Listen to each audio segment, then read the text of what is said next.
Hello বন্ধুরা, কেমন আছেন? আশা করি সকলে ভালো আছেন এবং সুস্থ আছেন। আর আজ আপনাদের বলবো, যদি আপনাকে বলা হয় যে একটা ব্যাটসম্যান যখন সেঞ্চুরি করে বা একটা যখন বলার যখন ৫ টা উইকেট নেয়, তাদের রিঅ্যাকশন কী হয়? যদি সেই বলারটা বা সেই ব্যাটসম্যানটা যদি আপনার হিন্দু হয় বা খ্রিস্টান হয় বা মুসলিম হয়।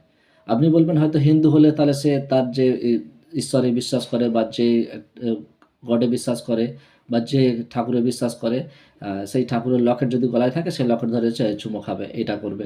এবার যদি বলেন খ্রিস্টান হয় সে তাহলে কী করবে? আমরা দেখি যে খ্রিস্টানরা কী করে, এমনটাই এমনটাই করে, এইভাবে করবে। এবার যদি মুসলিম হয় সেক্ষেত্রে আমরা মুসলিমদের মাঠে যেটা করতে দেখি সেটা আপনার সিজদা করতে।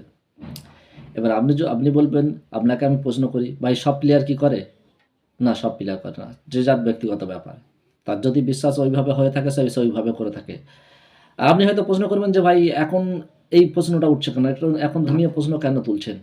হ্যাঁ ভাই, সেটা বলব অবশ্যই। কারণ গতকাল সাংবাদিকরা মোহাম্মদ শামিকে একটা প্রশ্ন করেছে, আর এই একই সিজদা নিয়ে প্রশ্ন। আর সেখানে মোহাম্মদ শামিকে জিজ্ঞাসা করেছিল যে শ্রীলঙ্কার বিরুদ্ধে আপনি কি সিজদা করতে গিয়েছিলেন নাকি না? শামি কি উত্তর দিয়েছে সেটা বলার পূর্বে বলব ভাই, আমরা দেখেছি মোহাম্মদ শামি বিশ্বকাপে যে কটা ম্যাচ খেলেছে, সেই কটা ম্যাচ ইন্ডিয়ার জিতের অন্যতম প্রধান কারিগর ছিল আপনার মোহাম্মদ শামি। যদিও ফাইনাল বাদে অন্যতম সবকটা ম্যাচে মোহাম্মদ শামি যে কটা খেলেছে সবকটা ম্যাচের অন্যতম কারিগর ছিল মোহাম্মদ শামি। এবং দেখেছি সেই মোহাম্মদ শামির যে দুর্দান্ত ফর্ম ছিল তাতে মোহাম্মদ শামি বেশ কয়েকটা রেকর্ডও অর্জন করেছে।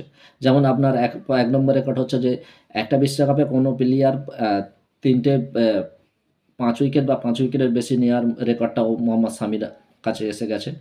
এবং দ্বিতীয় হচ্ছে যেটা ভারতীয় বলার যে কিনা আ বিশ্বকাপে ৫০টা আ উইকেট নিয়েছে। এবং আরেকটা যে রেকর্ড করেছে সেটা হচ্ছে তিনি হচ্ছে বিশ্বের সর্বদ্রুততম ৫০ উইকেট নেওয়ার মালিক। এই বেশ কয়েকটা রেকর্ড করেছে। যদিও তার ১ম যে ৫ টা উইকেট বা ৫ এর অধিক উইকেট নেওয়ার যে ম্যাচটা ছিল সেটা যথাক্রমে ছিল আপনার আ বা আপনার কি বলে শ্রীলঙ্কা এবং নিউজিল্যান্ডের বিরুদ্ধে। গ্রুপ পর্বে শ্রীলঙ্কা বা নিউজিল্যান্ডের বিরুদ্ধে দুটো ম্যাচে ৫টা বা ৫টার অধিক উইকেট নিয়েছিল এবং সেমিফাইনালে আমরা দেখেছিলাম নিউজিল্যান্ডের বিরুদ্ধে ফের ৫টা বা ৫ এর অধিক উইকেট নিয়েছিল।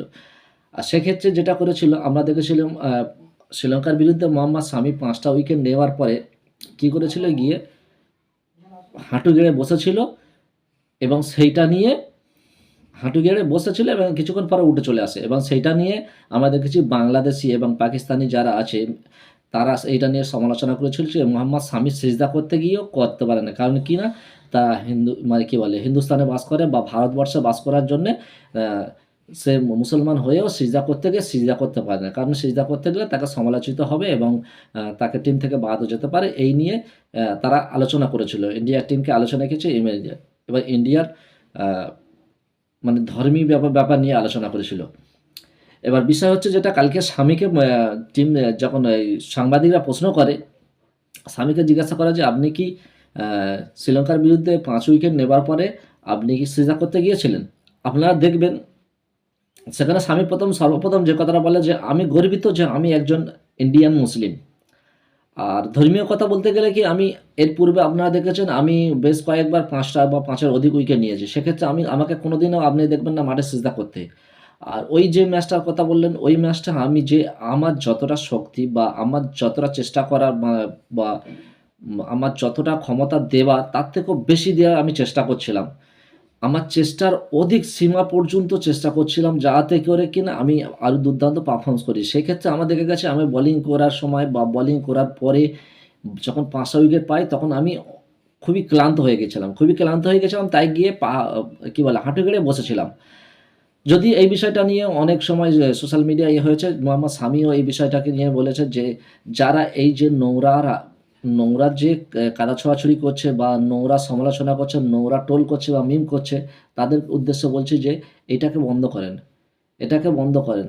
কারণ আমি যদি সিজদার বিষয়ে যদি আমার কোনো বাধা থাকতো, তাহলে আমি ভারত ছেড়ে চলে যেতাম। আমি ভারতে থাকতাম না এতদিন। এতদিন আমি ভারতে থাকতাম না। যদি ভারতবর্ষ আমাকে সিজদা নিয়ে সমস্যা দিত বা কারোর পারমিশন বা কারোর অনুমতি নিয়ে সিজদা করতে হতো, তাহলে আমি ভারতে থাকতাম না এতদিন। আর সে কথা বলতে গিয়ে মোহাম্মদ শামি এও বলেছেন যে, আমি কারো ধর্মীয় বিষয়ে হস্তক্ষেপ করি না আর বা কেউ আমার ধর্মীয় বিষয়ে আমার হস্তক্ষেপ করে না। বা আমি কি করব না করব, আমার ধর্মীয় আচার-আচরণ পালন করব কি না করব সেই বিষয়ে আমাকে কেউ বলেও না বা আমার উপরে কেউ কোনো করে না। আমি আমার ধর্মীয় স্বাধীনভাবে আমি পালন করতে পারি। যদিও স্বামী তার সমস্ত সমালোচনার যোগ্য জবাব দিয়ে দিয়েছে। এবারে যারা এই যে নোংরা করছিল, বিশেষ করে দেখেছি বাংলাদেশি এবং পাকিস্তানিরা যেভাবে করছিল স্বামীর এই সিজদা-মিজদা নিয়ে, তাদের উদ্দেশ্যে বলব ভাই অনেক হয়েছে। ধর্ম করে অনেকটা আপনারা নিচে নেমে গেছেন। আর ধর্মীয় করবেন না। আমাদের ভারতবর্ষে আমাদের কালচারই বলে যে আপনি আপনার ধর্ম পালন করেন, আমরা আমার ধর্ম পালন করব। আপনার কাছে আপনার ধর্ম শ্রেষ্ঠ, আমার কাছে আমার ধর্ম শ্রেষ্ঠ। আপনি আমার ধর্ম আপনি আপনার ধর্ম পালন করেন, আমি আমার ধর্ম পালন করেন। অথচ আমরা একে অপরের প্রতিবেশী, একে অপরের ভাই, নিজের ভাইয়ের মতন সম্পর্ক রাখি। সো এই পর্যন্ত বলা ছিল আজকের এই ভিডিওতে। আশা করছি ভিডিওটা ভালো লাগবে। আর যদি ভিডিওটা ভালো লাগে অবশ্যই চ্যানেলটাকে সাবস্ক্রাইব করবেন এবং ভিডিওটাকে লাইক করবেন। আর দেখা হচ্ছে একটা নতুন ভিডিওতে। ততক্ষণের জন্য বাই বাই।